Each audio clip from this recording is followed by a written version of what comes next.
Hello, collective. My name is Calum. I am an empath, a psychic, an oracle of sorts, an overall deep thinker and feeler, a shaman on the path. I have many titles and none of them describe me well enough. I have a really important message to get out tonight, at this moment in time, whenever you're finding this, it doesn't matter. When you found this, it was meant to find you. Shit. I should have set up my tripod a little better. Hold on, let me see if I can fix that. I am driving right now. I tend to drive around and just let my intuition kind of guide me. Hold on, I have to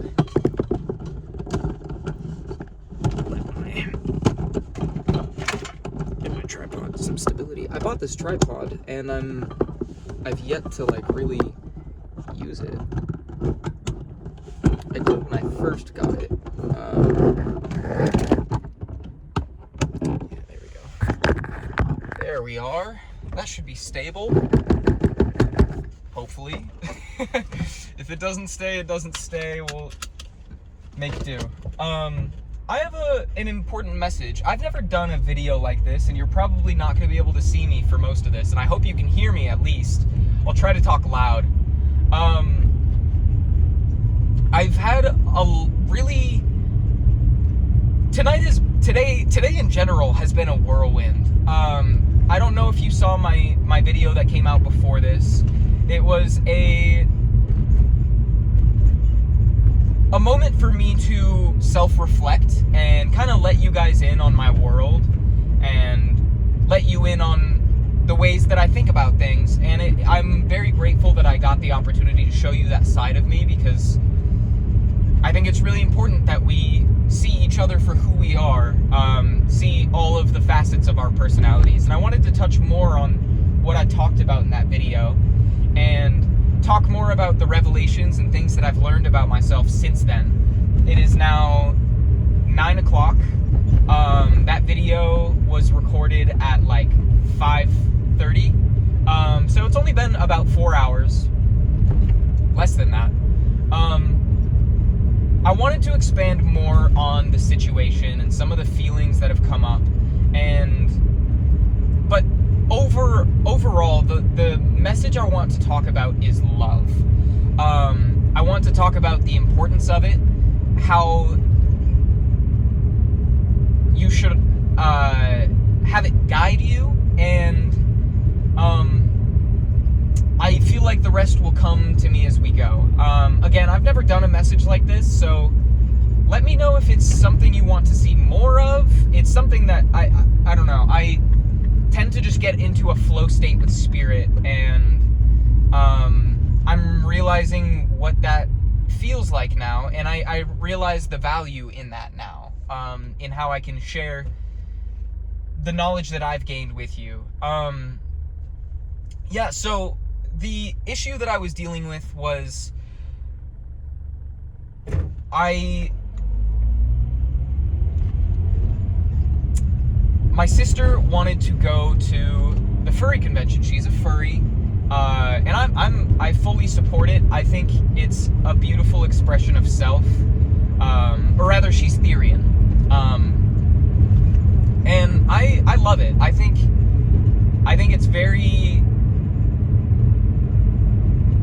it's a beautiful thing. It makes me uncomfortable, I won't lie. I'm not fully comfortable with it. I am still getting used to it, but I love to see her express herself, you know? Now, I was very skeptical about going to the furry convention today. For one, because it made me uncomfortable. It's not really my thing. But that wasn't why I didn't want to go. It was that I had a really hard day today. Very taxing day, rather. And I honestly just wanted to rest. I wanted to go home and tend to my wounds, if you will. That's a really dramatic way of putting it. That's not really, that was more just to be a pun on furries. Anyway. But the rage that I was feeling in that video was coming from a place of 111 on my trip, whatever you call that, the trip reader, because my mom was texting me about it, and I have a strange dynamic with my mom. I love my mom deeply, but I also have had a complicated relationship with her. I've had to deal with a lot of wounding from her and with her, in recognizing that, like, the ways that she wasn't able to support me when I was a kid aren't necessarily her fault. It's more a result of her, the way she was raised, and like the generational trauma that has been passed down in our line. Anyway, that's not really the point. The point more is just that I have a very complicated relationship with her, because I have found she can be a very self-centered person, and while I think she has good intentions most of the time, she can be, whoa, there's some shit in the road. She can be pretty unaware, and very inconsiderate, and the pain that I was experiencing earlier today was that she would be messaging me about taking Abby to the furry convention. Abby is my sister. And almost be like guilt tripping me through the texts, which bothers me, because she could have taken her herself.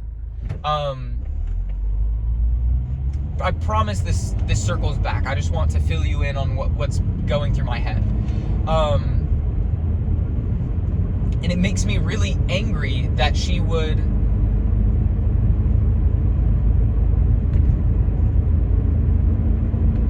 when Abby expresses herself, when she's wearing her masks, making her masks, wearing the tails, being herself, fully just like being the person she wants to be, expressing herself the way she wants to, my mom gets really uncomfortable with that. And that, because Abby is so freely expressing herself without any worry of judgment or fear of what other people think, that threatens my mom's ego. And it causes her to demean Abby and make her feel bad for doing the things she does because she thinks it's weird, or it makes her uncomfortable.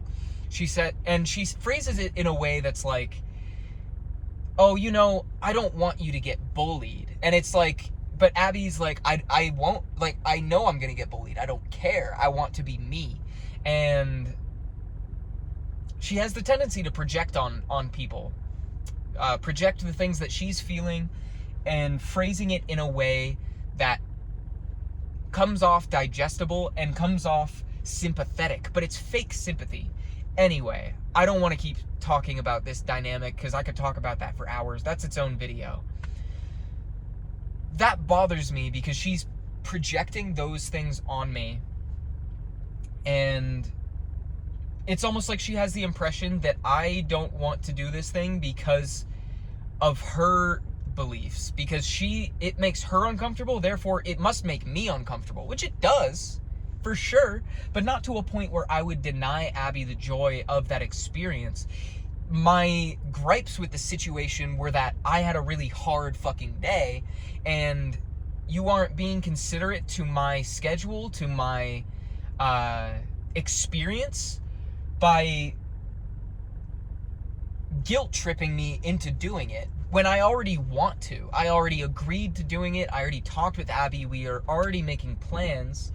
And honestly, I was expressing frustration that maybe is childish, but also I hadn't eaten all day, and I was frustrated that I couldn't get a moment to myself. as someone with a very low social battery, not even just that, as someone who spends a lot of energy to help others, when I'm pushed over my limit, it pisses me off, frankly. And I'm not afraid to admit that. Like, it's rage that may seem self-centered and come from a place that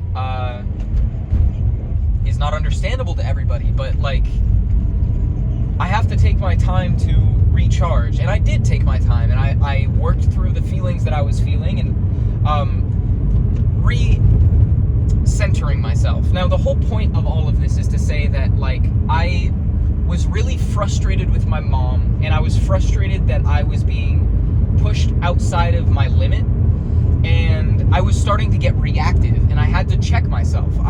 Spirit basically just guided me in the direction to like rethink why I was doing these things, why I was taking Abby to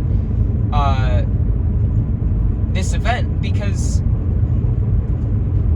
which I talked about it in the video, in like reframing my perspective from being a victim of the situation and feeling like woe is me, I don't want to do this because I'm dysregulated, but then transmuting that into a mindset of, I do want to do this because I want to make Abby happy. I want Abby to feel loved. I want to be that older sibling who is there for their younger sibling when they need them. I want to be the person who can provide a space for my sibling where they can be themselves authentically without any fear of judgment. And to be fair, I can be judgmental. In all honesty, I will poke fun at Abby, but not in a way that makes her feel bad. It's just in a way of like, I'm not fully comfortable with this, but I'm learning. And there's beauty in that. I'm learning. I'm learning to be comfortable with this thing. And I love my sister because every time that I'm with her, she shows me a new way that I need to accept my wounds, and she shows me the wounds that I still have from my inner child. Now, I wanted to talk more about this experience at the furry convention because I was a fish out of water. I was completely out of my comfort zone. This is something I would never go to an event like this on my own, and I'm not afraid to admit that because it's not my thing. It's not my crowd, but it was extremely cathartic in a way I don't think it's the kind of catharsis you wouldn't like be able to find without outside input. It was a chance for me to see creativity in a new light, a chance for me to see how people love to express themselves, and a chance for me to like something I was talking with Spirit about that I found so beautiful is that every single person looked so awkward, and I say that in the most loving way possible. It's not from a place of judgment. It's in that these people are so comfortable with being uncomfortable, because you look around the room and just see everybody who is experiencing the exact same thing, and it's like we all feel a little uncomfortable being in a space with strangers, but we're in this together. This is community. This is love. Like, I felt such a strong sense of love in this space because it was people who all understood each other without saying a single word to each other. And there's so much power in that. There's so much divinity in that. I shed tears. There was a moment where, they were doing these, in the, what even was that? It was like a big open room, and there were a bunch of different, staging areas, basically, for photo shoots. And there would be 6 different categories. They would be split into color schemes, or by the makers of the suits, or by the species. And when my sister and I went to her outfit, her fursuit is she made it herself. It's this it's like a dinosaur velociraptor mask with like rainbow fur all the way around for like the cowl, and then it has like cheetah print wings, and she doesn't have her claws, but her claws are like multicolored claws with black fur. Super creative costume, very different, but there were she was in the rainbow category, and I got to see her with this, standing in a group of people where it was just like, wow, she belongs. And I almost feel like crying talking about it, because I'm really grateful that she has a space like that. I never had that when I was her age. I never got the chance to feel like I was a part of something. And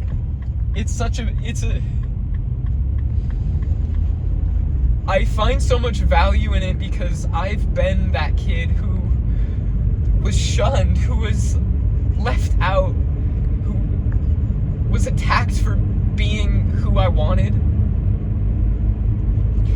And I see her experience those same things. And she has so much love, so much light. She's such a beautiful, kind soul. No one cares deeper than Abby cares. And I see all this light in her, and I see people attack her for it because they're threatened by it. And it's so cathartic to see my inner child in her living to its fullest. Like, I see her so happy, so accepted, so loved. She's in a space where she truly belongs. She's with people who understand her without saying any words to her. And it means the absolute fucking world to me that she has a space like that.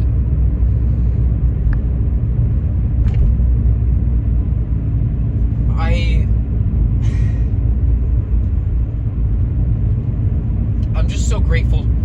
I'm so grateful that I got the chance to see her in her element, to see her creativity truly cherished. It was like every 10 feet where we passed people, she was getting looks, being like, wow, I like your suit, I love your style. To see her creativity recognized, to see her hard work that she's put into these suits for months with criticism recognized and truly cherished, like, it brings me so much joy, so much peace, and I really needed to see that. And I can't believe I almost let my apathy for my mom and my harbored feelings and resentment towards my mother's actions, not necessarily my mom, but her actions in certain situations, rob me of that experience.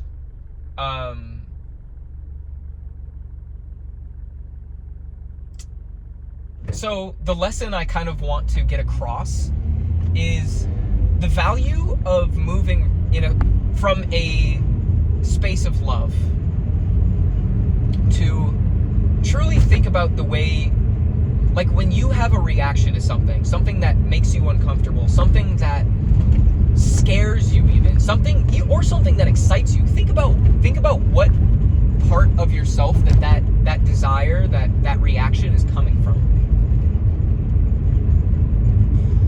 Because my anger was coming from a place of love for myself, and also a love for, it was like,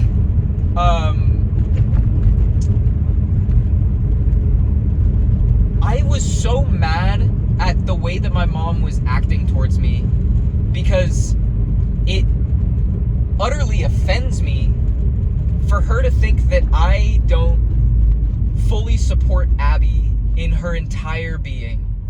I don't care if who she is, what she does makes me uncomfortable. It doesn't fucking matter what I think, because it's not my life.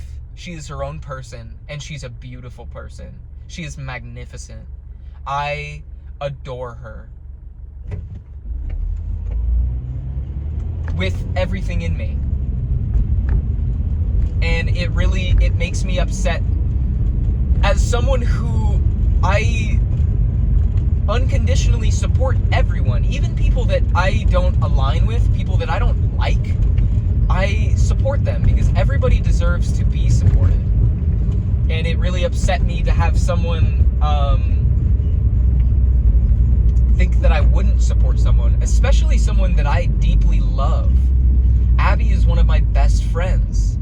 And I recognize that there was kind of a threat to my ego in that. Like, how dare you not see me as a purely light being? And I had to really check myself and be like, her perception of me doesn't matter. I mean, it matters to her, I guess, but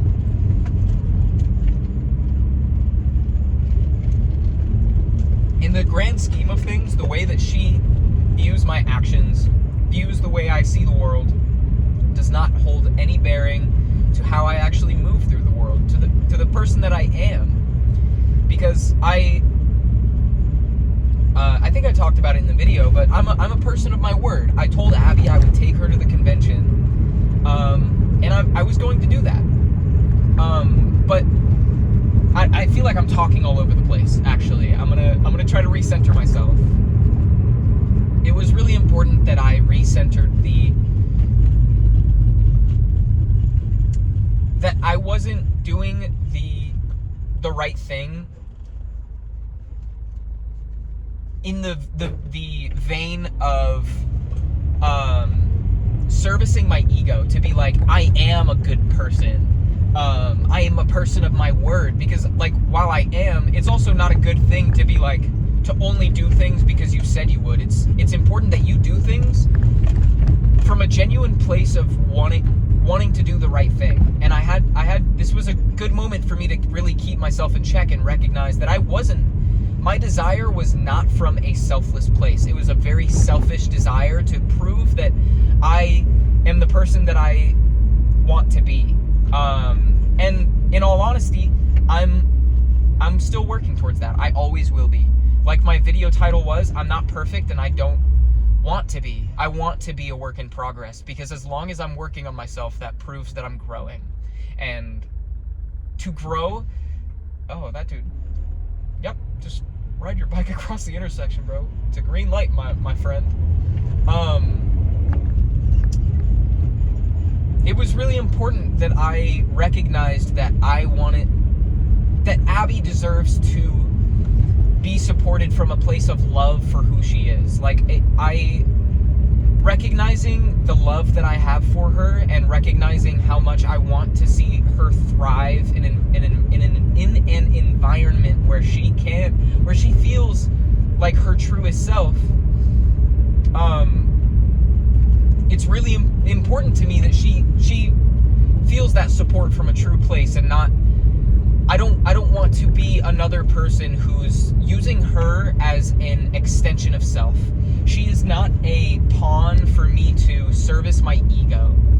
And this was a moment for me to take a bite of humble pie and recognize that I'm not anything. To recognize that I need to keep myself in check. And that's kind of all there is to say about that. To keep myself in check. I don't know that I have anything else to share. I'm actually gonna go right. I hope you were able to, like, I hope my experience could provide you some advice. If there's any advice that I could give you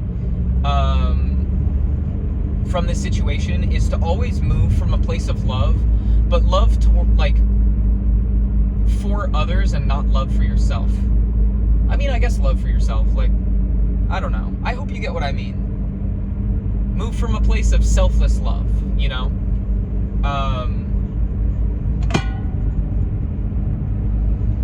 I have a lot more that I'd like to talk about in the realm of love that I spoke with Spirit about before this, but I'm feeling called to leave this message kind of as a concise,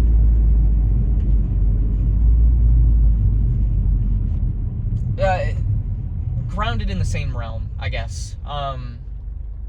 Yeah, I hope you have a wonderful moment of time whenever you're finding this. My name is Calum. This has been Full Mental Harmony. If you like the way that I think about things, or the way I read, if you've seen my other videos, please, if you feel so inclined, leave a like and subscribe. I would be eternally grateful, and I'm grateful for you even watching this far, if you have made it this far. I really feel like I'm entering a period where I'm connecting with my soul family, and I couldn't be more grateful. Yeah, I love you. Have a wonderful moment of time. Bye-bye. Shit, I might just have to cut this because I am driving. I should not reach over and touch my phone. That was almost a very stupid move. Silly, silly, silly. It's green light after green light. Maybe there's more to talk about. Maybe there's more to talk about. Is there? Spirit? Should I keep going? Oh, okay. Never mind. I don't really know what to talk about, but I got a tingle on the back of my neck when I asked, so...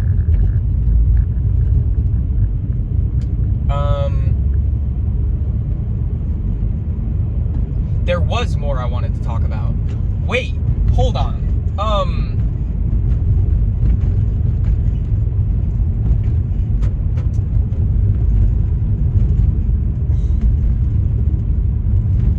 Synchronicities that I saw today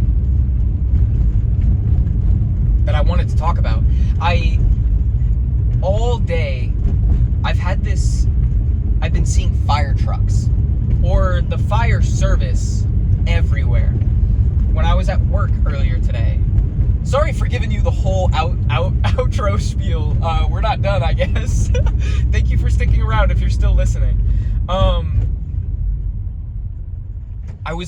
I took a break. I sat out on the patio. I was drinking some Earl Grey tea. And there was one of the buildings like down the street from my work, their fire alarm was going off. Which I didn't really think much of. I was just like, damn, somebody's building is on fire. Which my coworker like commented about it. They're like, someone's on fire. But then after that, I went to the park that I usually go to for readings, and there was a fire truck there, and they were spraying water into the pond there. I don't know what for. I think the fountain might have like caught fire or something, or I really don't know. It's in the middle of a pond. I don't know why they're spraying water into the pond. Very odd. Like to me it made no sense why the fire department was at the park. Oh my god. I thought somebody was about to jump out of that car. Their door opened in the middle of the intersection. But then I did my reading, processed the energy. Oh, I need to get gas. I don't have a card. I need to go home.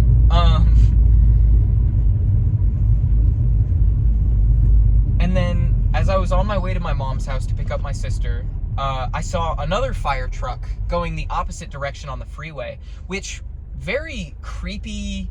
I was getting message after message about death. Like on the radio. I was listening to the radio because my phone was at like 10%, 20% or so, and I wanted to upload my video. So I just let my phone do its thing. I listened to the radio, scrolled through channels, and I swear every single channel there would be some message about, there was one that was like slowly dying.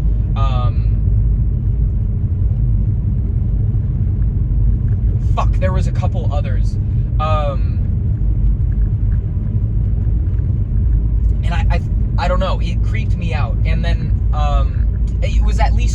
synchronicities. I'm sorry I can't think of what they were. But I was hearing those messages of death after seeing a fire truck, and I thought I was going to get into a fucking car crash. I started driving 60 miles an hour, totally just chilling out. I was taking my absolute time getting there because that freaked me the fuck out. But then, like, everything was okay. I picked up my sister. We ranted to each other about our mom, and she also, like, really, it was such a nice thing to talk with her about it because she understands what I mean when I talk about my mom, and she helped me feel more safe in the feelings that I was feeling, because I was like, I hope you know that I genuinely do want to take you. And she's like, yeah, I know, you tell me how much you love me. And I'm like, well, yeah, like, you know that I love you. It pisses me off that mom is, like, guilt tripping me about it and talking, like, boosting her ego, like, trying to be this, like, high and mighty person. And we had a moment. She's like, yeah, no, I understand, and she does this, and this. I'm not gonna get into the business, but it was a nice, Abby and I understand each other, and it's nice to have somebody who validates the trauma that I've experienced, or not even the trauma, but the trauma responses that I have, because she has the same, we have the same mom, and we got the moment to just be like, well, I'm like, I love you. Anyway, we go to the convention, which, by the way, the convention was actually, like, it was so, like I said earlier, it was just so cool to see so many people that connect with one another, but also, like, there were so many creative suits. Like, there was this one, which I keep telling everyone about because it was so cool. This person had a Bumblebee, like, Transformers suit. They were Bumblebee, and then their partner was next to them, and it was handmade. I might put a picture up if I remember. Their partner was in a beekeeper outfit, and they were Bumblebee's keeper. Like, that is so cute. That is so cute. That is adorable.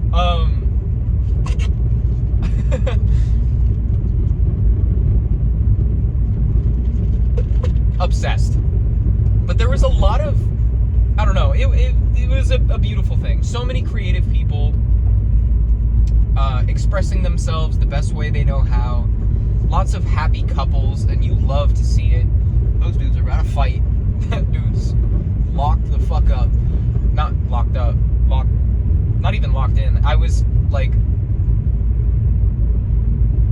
a mix between locked in and squared up. He was like, what was I talking about?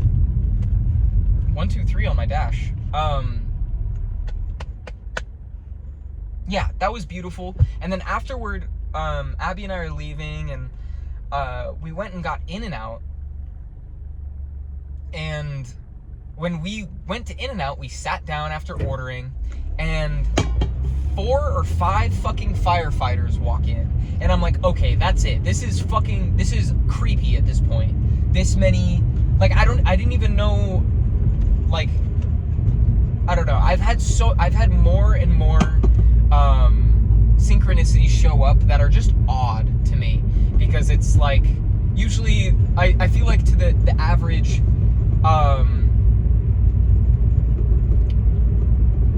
when people think of synchronicities, it's like, oh, angel numbers. But, like, sometimes they can be like that. Like, one time I was out with a friend, and we saw a fishing pole in the trash can out the front of my apartment, and she was sitting at the curb in her car, and I was like, do you see this? There's a fucking fishing pole in this trash can. And we had a laugh about it, let it go, and then we went and got dinner with our other friend, and went on a walk, and on that walk we found another fishing pole in a fucking trash can. And I was like, that is fucking strange. Like, isn't that weird? And she's like, no, that's a synchronicity. That is fucking weird. Because, and our other friend, who isn't as, like, spiritually inclined, she was like, this is a fishing spot. Of course there's going to be a fishing pole in a trash can. And we're like, yeah, but what are the odds of seeing, like, 2 fishing poles in 2 different trash cans on the same day? fucking weird. Like, a fishing pole in the trash can at my apartment building is fucking weird. That is so random. Anyway, that was a side tangent. But I looked up what the spiritual meaning is, and it's about, like, seeing fire trucks can be a sign of, like, either it can be your spirit guides and source being there for you, like divine protection, because, like, firefighters are, like, true protectors and servers of the public, a lot more than police officers, in my eyes. That's a whole nother topic. We're not going to get into that. But it's also, it can be a sign in how firefighters are very selfless people. They have selfless love for their community and serve others selflessly. And it was definitely, like, a moment for me to recognize, like, it's really important to, like, care for others and serve others selflessly, and to not even think of yourself in the equation when it comes to serving others. And I've been learning that lesson slowly, in, like, when it comes to, like, homeless people, or unhoused, people who, like, ask for money any chance I get. I literally, before I leave the house in the morning, I set money aside so that I can give money away. And just not even thinking of it from a place of, like, oh, I want to do this so I feel good about myself, because it doesn't make me feel good about myself. It makes me feel fucking terrible that people are in a position where they have to beg for money on the street. Our society should work to help people who are in a position where they don't have a fucking bed. Again, topic for another day. But doing that from a place of just wanting people to feel loved, to feel seen, to feel respected. And I'm recognizing the different ways that can look. It can be materially, but it also can just be lending someone an ear when they need to talk. I had a conversation with a woman named Robin a few weeks ago, who, she deeply fucking inspired me. We talked for hours about the condition of Reno and the climate socially around homeless people, and how the government treats them like second-class citizens, like they aren't real people who are victims of the occupation. And it really broke my heart, because she is someone who is driven, articulate, very well spoken, and has a really deep understanding of people and the way that people think and work. And she has really beautiful values and has people that she cares about and takes care of, and yet she doesn't have a home, and she's not able to pursue a career because she doesn't have a house. And the ambassadors of Reno, the people who are supposed to be serving our city and helping keep they basically just throw shit away. They will take your stuff. People will get documentation so that they can get jobs, and the ambassadors will come and throw shit away mindlessly. Again, a topic for another day. When you're moving through the world, the biggest thing I want to get across, if there's anything that any wisdom I could impart on anyone, oops, rev my engine. If there's any impact that I could make, any mark I could leave on the world, it is that you move from a place of true love. And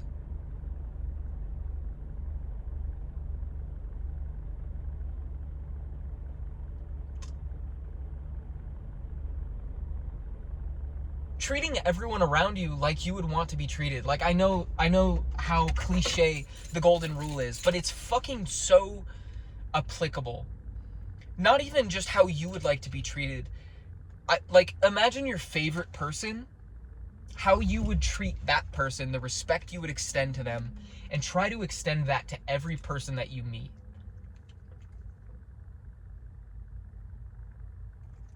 Like, love is the answer to any problem that you have,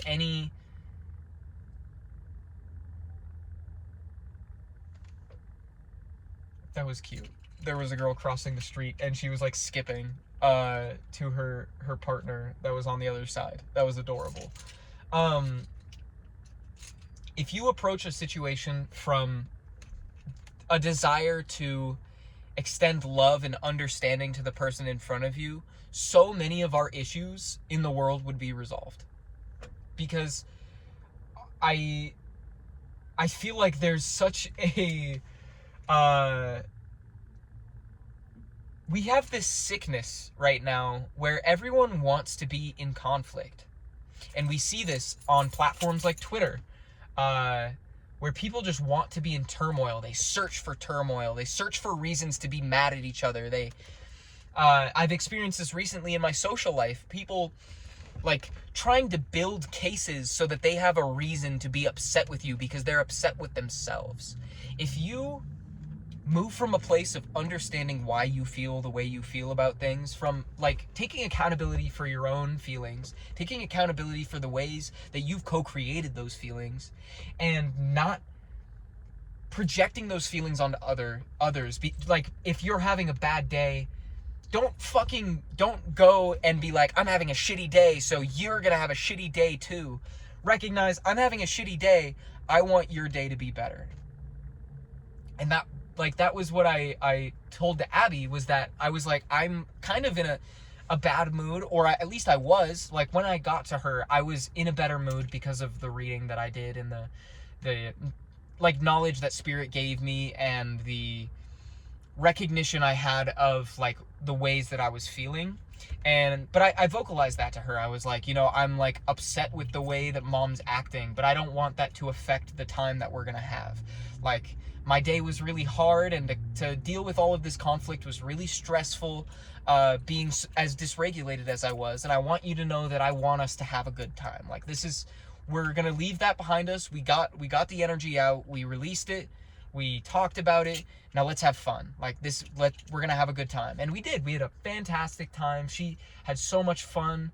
I could feel the love emanating from her. And then we got in and out, and it was beautiful. It was wonderful. But that's the power of transmutation. Take the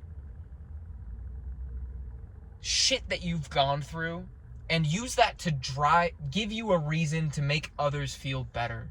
Like, moving from a place of love will literally solve every one of your issues. Name any example, love is the answer. One way or another. It doesn't matter. Like, even if you're in some sort of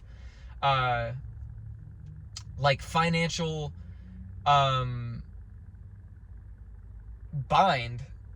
extending love to yourself and extending grace to yourself and knowing that everything is going to be okay, and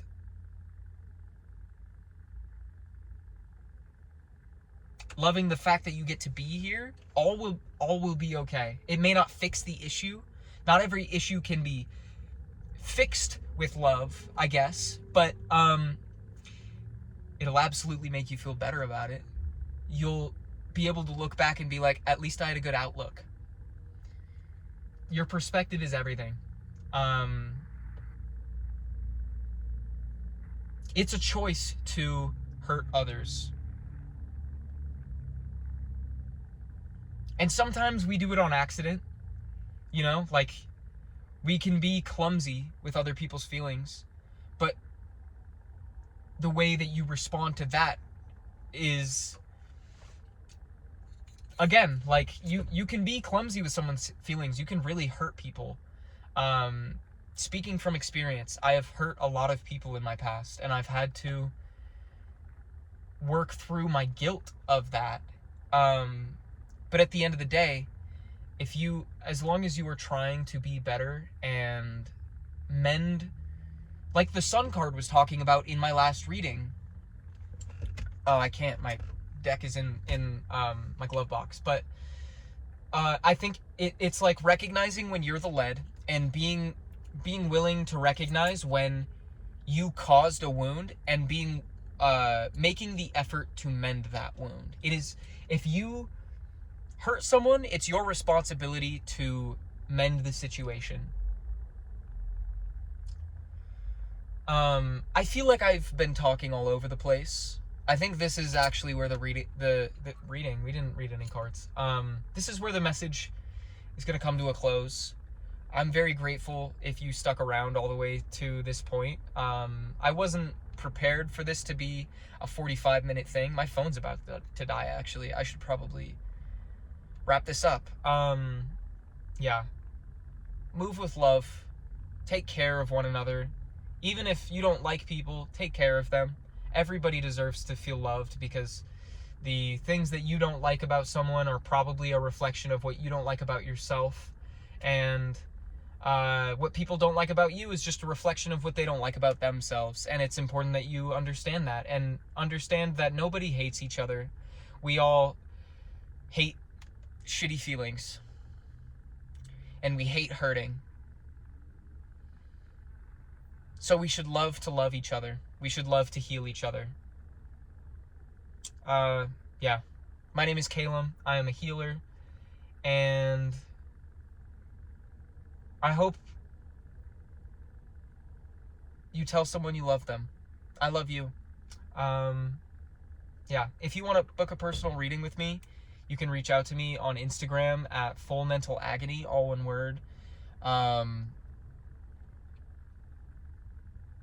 And if that's everything, this has been Full Mental Harmony. So, yeah. Bye-bye.